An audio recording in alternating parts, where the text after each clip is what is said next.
Watch this here. Check this. And what we're gonna do now, and it's been real fun cooking this chicken sauce piquante. Now I'm gonna show you all the fun that I've had visiting the chicken farm. This is a modern day chicken farm, not at all like it was when I was growing up and we grew our own chickens on our rice farm. Whenever we needed chickens, they were readily at hand in the backyard. This truck is delivering feed for thousands of chickens on this farm. Modern-day chicken farms are big business now. A farmer will contract with a distributor, and when he raises his chickens, they will be sold at the grocery, where we'll purchase them, ready to cook. Look at all the peeps.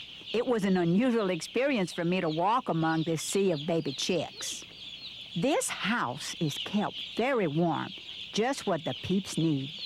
I remember we had brooders back at home to hatch the eggs in, and the temperature had to be just right. The peeps need to keep warm too, just like they would under Mama's wing.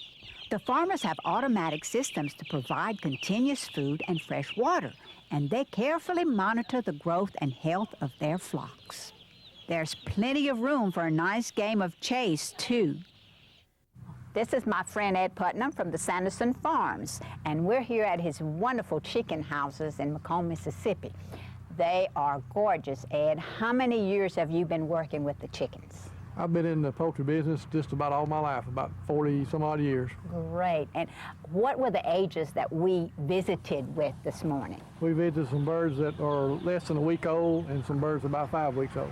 You get these from the eggs? I mean, you have a hatchery here on the farm? We have a hatchery that we hatch the chicks, place them on the farms a day old, and raise them up to 6 or 7 weeks before processing. So you keep them all in one house until they are grown, right? Yes, to where the age?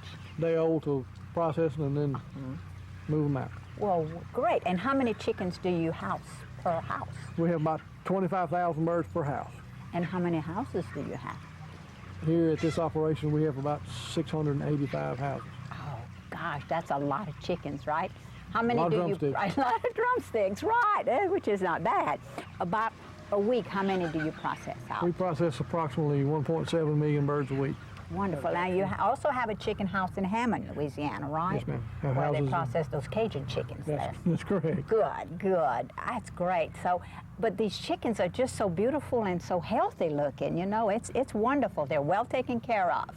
And Very proud of our producers. I think so. You've got some wonderful people working with you.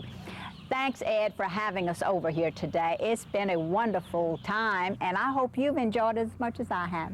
I've enjoyed having you here. Thank you. And you know what? I'll be cooking some special recipes for you on my show. Look forward to it. Thank you. Isn't this little one precious? I think I'm going to bring him home to my granddaughter Lucy and keep him as a pet. Well, you got to see the new addition to the family. And by the way, Lucy named it Dixie, because after all, it is a Dixie chick. Now let's get back to the stove. All right, I've got my stew, my sauce piquante cooking, and it's just boiling real pretty. So we got this going. You see how it's thickened? That's what you need, because chicken sauce piquante is supposed to be thick. And that's what that roux did for it. All right, so next I'm going to show you what I would prepare with this chicken sauce piquante as a vegetable.